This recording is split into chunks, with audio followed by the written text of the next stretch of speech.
Our next guest is the only woman minister in this room. If you're smart enough, you can already tell. And this person has worked for the UN for more than 13 years. He has taken on very important tasks in Africa and across the world.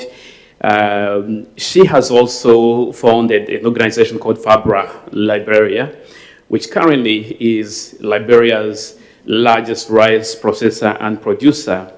And she has also laid out the vision for Liberia's transformation of agriculture. Ladies and gentlemen, join me to welcome Her Excellency Honorable Jeanine Millie Cooper, Minister of Agriculture, Liberia.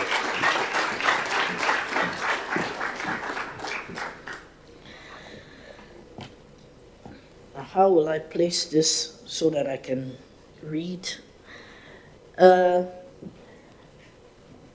Dr. Fall, Dr. Abebe, Dr. Simplice, Dr. Campbell, Yemi, Excellencies, ladies and gentlemen, permit me to stand on existing protocols. It's a decided honor for the Republic of Liberia through me to be asked to speak to you, along with such an illustrious panoply of expertise, scientific acumen, and global leadership. I convey warmest greetings from His Excellency President George Manawiya to the government and people of our sisterly Republic of Ghana and organizers of this SPAC 2022 for the excellent hospitality being accorded us. Returning to Accra was for me quite nostalgic. Yesterday I was sitting in the VIP lounge at Kotoka Airport, and I couldn't help but reflect on my last time here when I was part of the United Nations mission for Ebola emergency relief in 2014. Ghana's actions in hosting and facilitating such a life-saving mission during a period of devastation in our affected countries can't be appreciated enough. But in thinking back to those days and times, I'm reminded of the myriad challenges faced by my country, Liberia, only a few years emerging from a terrible civil war, faced with a deadly pandemic which pounded our agricultural sector. Hundreds of our farmers died, and thousands of our farming families are still impacted even today by that shock. A few years later, I put aside my UN career and rejoined my compatriots to work on building up a commercial rice sector and, by extension, agricultural sector in Liberia from the private perspective. And if there's a value chain that epitomizes the challenges of doing agricultural business in Africa, it will be the rice value chain in Liberia, where rice is our staple food. We're the highest consumer of rice per capita on the continent, and we don't produce it enough to feed ourselves. Working from seed to plate, that's to say, acquiring seeds, invited by His Excellency, and I can tell you, I first said, no, let me be here, I will advise. He asked me to do for Liberia what you've done with your company, a challenge of transformation if ever there was one, and that wasn't all. A brief 3 weeks after he commissioned me, my country, like most of the world, went into COVID lockdowns. And so I hadn't even met all of the staff in the ministry or even gotten to know the sector, the broader agricultural sector. And there we were, face to face once more with the sheer vulnerability of our food systems, because we depend so heavily on the outside world to feed ourselves. We were worried about disruptions in our food import supply chains, and for some of us, we were constrained by being unable to export our produce as country after country was locking down their ports. Liberia agriculture is no different from many African countries. Production is heaviest at subsistence level, and 70 to 80% of our rural populations are engaged in agriculture or agricultural livelihoods. 40% of our national GDP derives from agriculture. but we are challenged with low yields, production systems that don't follow our demographic patterns, where we have youth who are the majority of our population are less and less involved in agriculture. Our women who are the backbone of our agriculture are disempowered. Our extension advisory services are negligible, with one public extension officer per 35,000 people. In this context, what I call E3C, Ebola, climate, COVID conflict, with the constellation of challenges and limitations in the funding arena that's increasingly restrictive as our national burden of external debt mounts from our efforts to overcome previous challenges, I wondered, how do you transform a sector? And you know, Excellencies, ladies and gentlemen, I'm sure it happens here too, but in Liberia, every day you hear, see Ghana. Ghana is doing this, and my fellow minister has just expounded how they have grown agriculture in 5 years from 3.4% to 8.4%. Look at Sierra Leone. Sierra Leone, Ghana. See Nigeria, how they are producing rice. Underlying this is, why can't Liberia be like that? The simple answer is that Liberia can. And we're willing to roll up our sleeves and make it happen. First, by taking stock not just of our challenges, which can overwhelm you, but also of our assets and benefits that we have going for us, and start from there. Many of the projects in the portfolio that I inherited as Minister of Agriculture were designed to overcome the challenges that we face. But a projectized approach to development is like drinking soup with a fork. So much time and energy and money is spent on defining problems, redefining problems, admiring the problems, studying them, researching them, coming up with the same findings. This is a problem.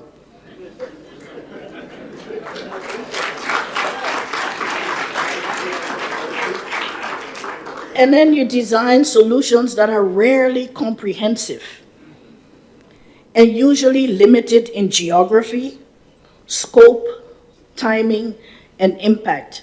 Many of our development partners know what I'm talking about. We will select 6 counties out of our 15 and say we're going to do this here. The other ones are left behind. We're going to say we're only going to focus on cocoa value chain. The other ones are left behind. You can't really impact development in that way. So the government of President Weah ignited the current transformation of our agricultural sector through several positive interventions which are starting to yield results.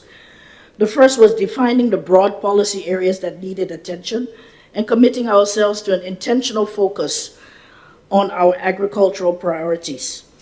A focus on agribusiness and commercialization models was one part of the solution.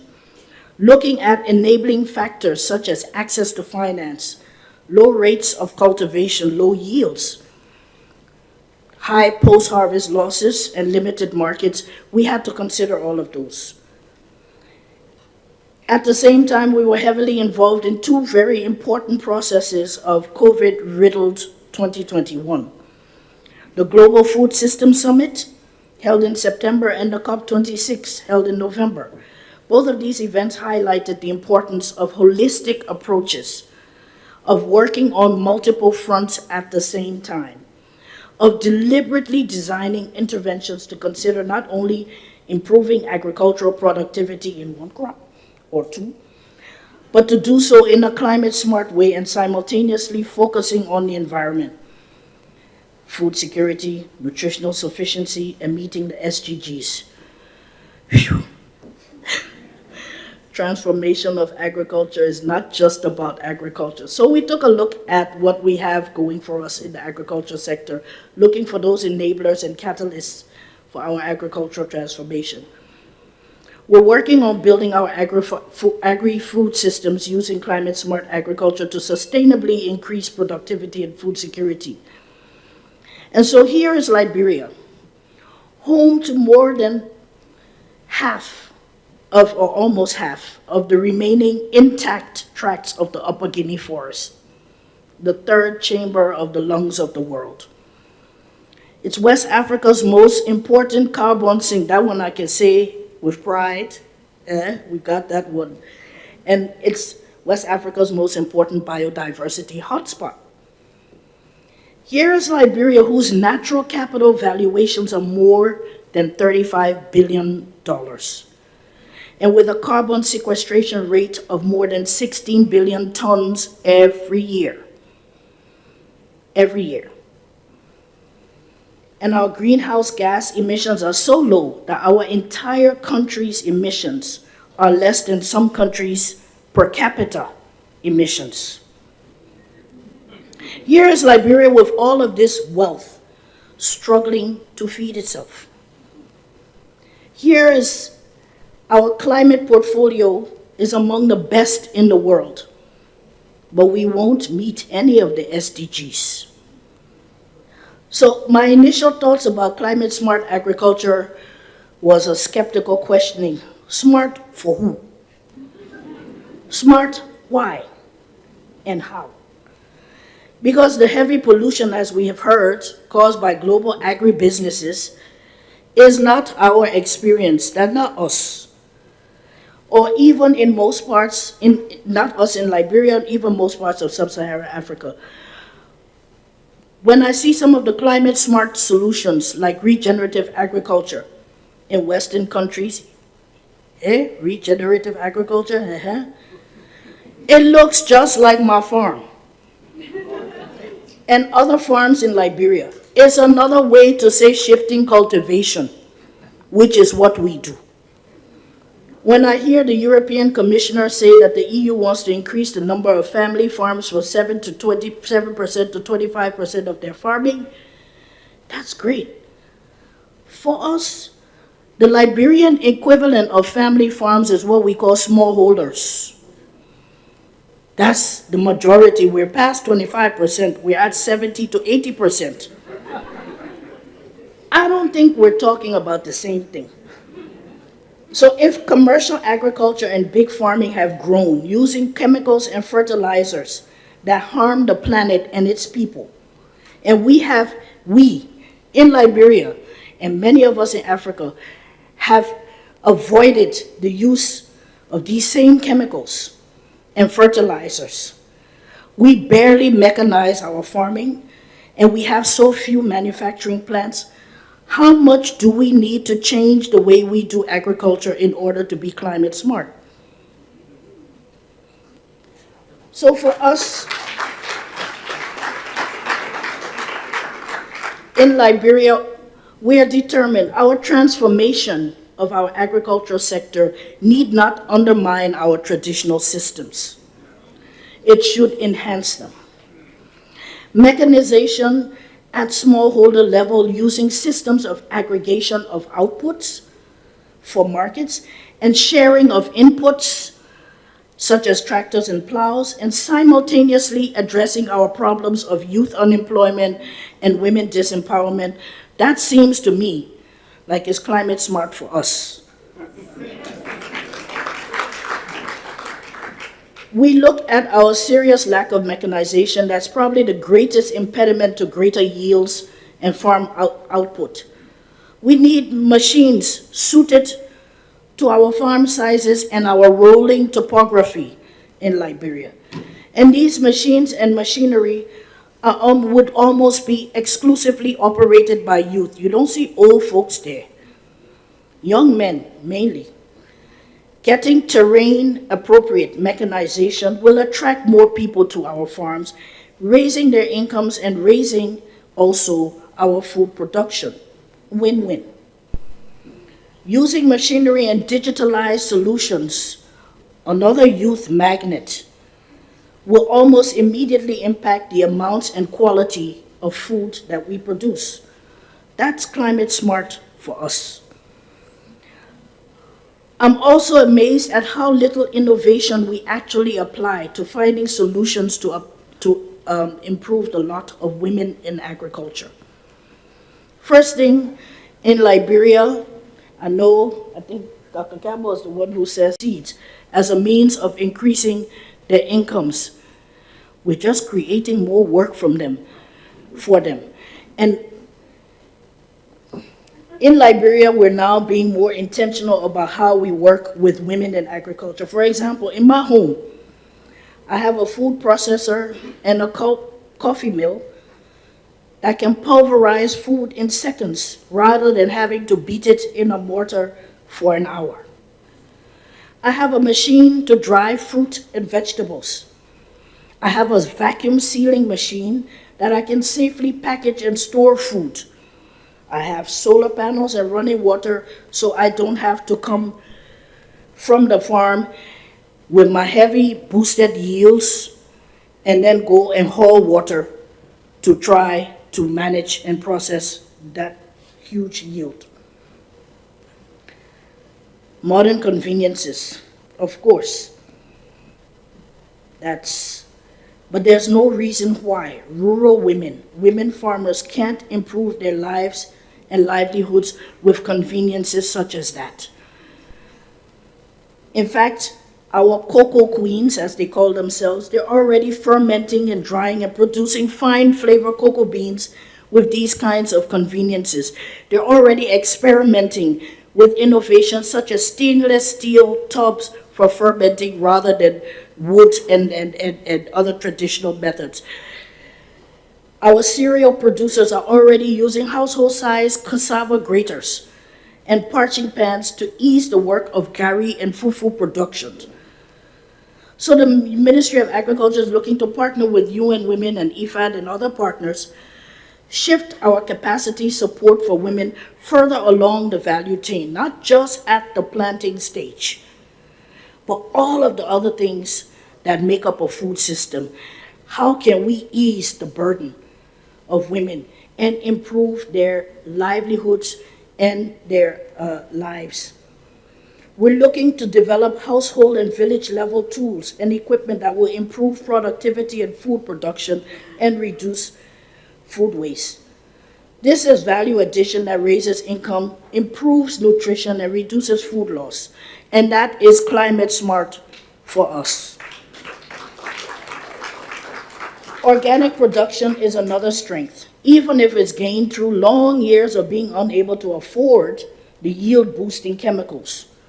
We have innovative companies like J-Palm, who's working on certified organic production, not just on the plantation, but of 30 communities who harvest wild palms that are growing organically in the forest. This not only adds value to the palm, but also fetches higher prices on export markets. We have LFPI, a new entrant, which is going to turn an old oil palm plantation into Africa's largest organic certified RSPO, Roundtable for Sustainable Palm Oil, for who don't know, certified palm plantation. Even while devoting more than half of its total production area for environmental and biodiversity conservation purposes, we can do this. And with almost 19% of our land mass, 1.8 million hectares, being considered degraded by the environmentalists, it's agricultural land by my definition and others, we have room to explore nature-based solutions for carbon sequestration, including agroforestry and tree crop production. And we have a long history in Liberia with tree crops for food and livelihoods. Reforestation that removes carbon from the atmosphere, mulching and other practices that enhance soil carbon, enhancing productivity in agro-food crops that grows on trees. These are climate-smart solutions for us. Finally, Excellencies, ladies and gentlemen, we can't afford for CSA to be anecdotal for us. Our lives depend on the kinds of transformation we can make happen in our agri-food systems. If climate, COVID, and conflict have taught us nothing, it's that we cannot remain perpetually vulnerable to shocks in global supply chains, no matter the cause. Self-sufficient is a must, but the kind of partnerships that this conference triggers between scientists, researchers, innovators, and those who will apply that research and those innovations, that's the way to go. We have to deploy and employ the best research now. We have to pilot the innovations. We have to try out the good ideas and keep looking to improve our triple bottom line of people, planet, and prosperity. Thank you very much.